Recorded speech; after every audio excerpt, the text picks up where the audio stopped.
Pawan so KCR పైన రేవంత్ రెడ్డి తీవ్ర స్థాయిలో విరుచుకుపడడం జరిగింది. సో ఈ 10 ఏళ్లలో కేసీఆర్ తీసుకున్న నిర్ణయాలు మొత్తం తెలంగాణ రాష్ట్రాన్ని అన్యాయం చేసేలాగా తీసుకున్నారు అని చెప్పేసి ఆయన ధ్వజమెత్తడం జరిగింది. మరోవైపు పక్క రాష్ట్రం ఏపీ అలాగే కేంద్రంతో కూడా కుమ్మక్కయ్యి తెలంగాణ ప్రజలను మోసం చేశారు అని చెప్పి తీవ్ర స్థాయిలో రేవంత్ రెడ్డి కేసీఆర్ పైన విరుచుకుపడ్డారు. గత 60 సంవత్సరాలుగా ఉమ్మడి రాష్ట్రంలో జరిగినటువంటి నష్టం కంటే కూడా ఈ 10 ఏళ్లలో ఎక్కువ జరిగిందని కూడా నిన్న రేవంత్ మాట్లాడడం జరిగింది. మాజీ సీఎం కేసీఆర్ 10 ఏళ్లలో చేసిన పాపాలే రాష్ట్రానికి శాపాలుగా మారాయని తెలంగాణ సీఎం రేవంత్ రెడ్డి అన్నారు.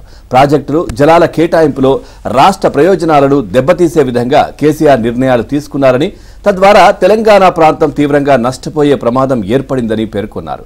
కేంద్రంతో పాటు పక్క రాష్ట్రమైన ఏపీతో కుమ్ముక్కై తెలంగాణ ప్రజలను మోసం చేశారని ఆరోపించారు. తప్పులు మీరు చేసి నిందలు మాపై వేస్తారా అంటూ మండిపడ్డారు. ఉమ్మడి రాష్ట్రంలో 60 ఏళ్ల పాటు తెలంగాణకు జరిగిన అన్యాయం కంటే కేసీఆర్ 10 ఏళ్ల పాలనలోనే ఎక్కువ నష్టం జరిగిందన్నారు.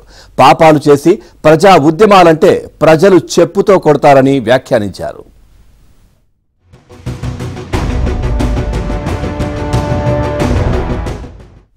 ప్రాజెక్టులు జలాల కేటాయింపులపై అసెంబ్లీలో శ్వేతపత్రం విడుదల చేస్తామని, 2 రోజుల పాటు ప్రత్యేకంగా చర్చిద్దామని సీఎం సూచించారు.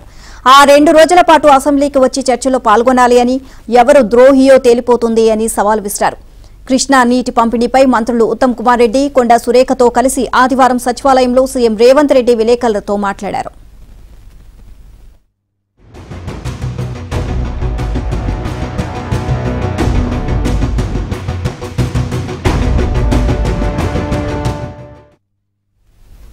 ఇక కేసీఆర్ కు సూటిగా సవాల్ విసురుతున్న అసెంబ్లీ సమావేశాల్లో ప్రాజెక్టులు జలాలపై చర్చ పెడదాం, ప్రాజెక్టులపై శ్వేతపత్రం విడుదల చేస్తాం, 2 రోజుల పాటు దీనిపై చర్చిద్దాం, కావాలంటే సమావేశాలను పొడిగిద్దాం, కేసీఆర్, కేటీఆర్, హరీష్, కవిత అందరూ రండి, అవసరమైతే ఉమ్మడి సమావేశాలు నిర్వహిద్దాం, మీకు నిజాయితీ చిత్తశుద్ధి ఉంటే అసెంబ్లీకి రండి, మీకు పూర్తి అవకాశం ఇస్తాం, 1 నిమిషం కూడా మైక్ కట్ చెయ్యం, నిజానిజాలేంటో నిరూపిద్దాం అని సీఎం రేవంత్ అన్నారు. ఇదే అంశానికి సంబంధించి మరిన్ని అప్డేట్స్ మా కరెస్పాండెంట్ నర్సింగ్రావుని అడిగి తెలుసుకుందాం. నర్సింగ్రావు, ఎక్కడికక్కడ కేసీఆర్ తీసుకున్న నిర్ణయాల వల్లే మొత్తం తెలంగాణ అంతా నష్టపోయింది అని చెప్పి రేవంత్ రెడ్డి విరుచుకుపడడం జరిగింది. ఓవరాల్ గా అప్డేట్స్ ఏంటి? ఇప్పుడు రాష్ట్ర రాజకీయాలు ఇటు ప్రాజెక్టుల అప్పగింత కేఆర్ఎంబీకి, కృష్ణా రివర్ మేనేజ్మెంట్ బోర్డుకి ఉమ్మడి ప్రాజెక్టుల అప్పగింత, నీటి పంపకాలు, కృష్ణా గోదావరి నీటి వాటాల చుట్టూ తిరుగుతా ఉంది. దీనిపైన అధికార విపక్షాలు, ఇటు అధికార కాంగ్రెస్ పార్టీ కావచ్చు, అదేవిధంగా అటు ప్రతిపక్ష బీఆర్ఎస్ పార్టీ కావచ్చు, ఒకరిపైన ఒకరైతే తీవ్రమైనటువంటి విమర్శలు చేసుకుంటున్నారు, బ్లేమ్ గేమ్ స్టార్ట్ చేశారు. కారణం మీరంటే మీరు అని చెప్పి. అయితే దీనిపైన ఇప్పటికే కృష్ణా రివర్ మేనేజ్మెంట్ బోర్డుకి ప్రాజెక్టు అప్పగించాలని నిర్ణయం తీసుకున్నారని చెప్పి త్వరలోనే అప్పగించబోతున్నారనేటువంటి ప్రచారం జరుగుతున్నటువంటి నేపథ్యంలో దీనిపైన ఉద్యమ బాట పట్టాలి, పోరు బాట పట్టాలి, త్వరలోనే ఒక భారీ నిరసన కార్యక్రమాన్ని చేపట్టాలని చెప్పి బీఆర్ఎస్ ప్లాన్ చేస్తుంది. అయితే దీనికి నిన్న సీఎం రేవంత్ రెడ్డి తీవ్ర స్థాయిలో స్పందించారు, గట్టిగానే కౌంటర్ ఇచ్చారు. అయితే మొదటి నుంచి ఈ నీటి వాటాల పంపిణీ విషయంలో కావచ్చు, ప్రాజెక్టుల అప్పగింతల విషయంలో కావచ్చు, పూర్తిగా అప్పటి ముఖ్యమంత్రి కేసీఆర్ చేసినటువంటి తప్పిదాలే కారణము. తప్పులన్నీ కూడా వాళ్ళు చేసి నెపాన్ని కాంగ్రెస్ పైన నెట్టేటువంటి ప్రయత్నాన్ని చేస్తున్నారని చెప్పి తీవ్ర ఆగ్రహాన్ని రేవంత్ రెడ్డి వ్యక్తం చేశారు సీఎం రేవంత్ రెడ్డి. అందులో ప్రధానంగా 811 టీఎంసీల నీరు కృష్ణాలో ఉంటే కృష్ణా రివర్ మేనేజ్మెంట్ బోర్డు సమావేశాన్ని పెడితే అందులో 299 టీఎంసీల నీరు తెలంగాణకి, అదే విధంగా మిగిలిన నీటిని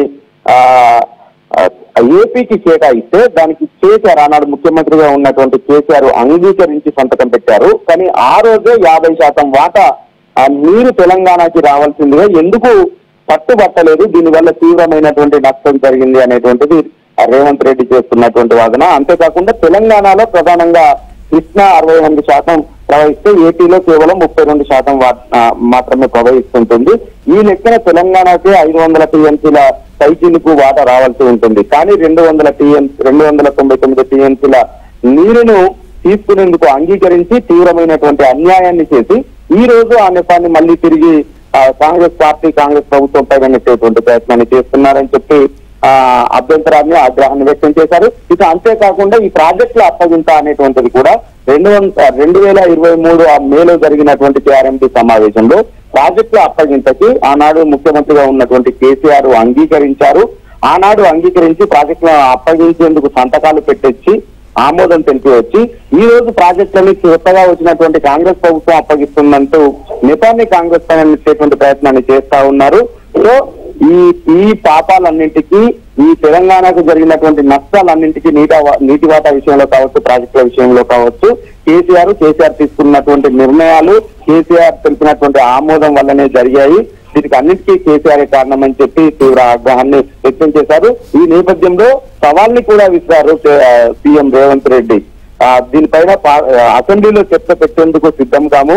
ఒక రోజు కాకపోతే 2 రోజులు కాకపోతే అంతకంటే ఎక్కువ రోజులు కూడా చర్చ పెడదాము. దీనిపైన సమగ్రంగా చర్చిస్తాము. మీరు తీసుకున్నటువంటి నిర్ణయాలపైన అవసరమైతే కేటీఆర్, హరీష్ రావు, కవిత అందరూ కూడా చర్చకు రండి. సో ఎంతసేపు అంటే అంతసేపు చర్చకు సిద్ధం అనేటువంటి సవాల్ని విసురుతా ఉన్నారు. సో మొత్తంగా ఇప్పుడైతే రాష్ట్ర రాజకీయాలు ఈ ప్రాజెక్టుల అప్పగింత, నీటి వాటాల పంపు పైన ఆటగా మారుతా ఉన్నాయి. ఒకవైపు రేపు 8 నుంచి జరగబోయేటువంటి అసెంబ్లీ సమావేశాల్లో ఈ ప్రాజెక్టుల పైన ఒక శ్వేతపత్రాన్ని విడుదల చేసి చర్చ పెట్టి ఆనాటి ప్రభుత్వ నిర్ణయాలను ఎండగట్టేందుకు కాంగ్రెస్ ప్రభుత్వము, ముఖ్యంగా సీఎం రేవంత్ రెడ్డి సిద్ధమవుతా ఉంటే, మరొక వైపు దీనిపైన జనాల్లోకి వెళ్లి నిరసన తెలపడానికి బీఆర్ఎస్ పార్టీ సిద్ధమవుతా ఉంది. త్వరలోనే ఇటు నల్గొండ జిల్లాలో ఒక భారీ నిరసన సభను నిర్వహించేందుకు, అప్పటి నుంచే కేసీఆర్ రంగంలోకి దిగేందుకు మరొక వైపు బీఆర్ఎస్ పార్టీ వ్యవహారం చేస్తుంది. దాంతో ఇప్పుడు ఈ కేఆర్ఎంబీ ప్రాజెక్టుల అప్పగింత వ్యవహారము ఆటగా మారింది. దీనిపైనే విస్తృతమైనటువంటి చర్చ అయితే జరుగుతా ఉంది తెలంగాణ రాష్ట్రం.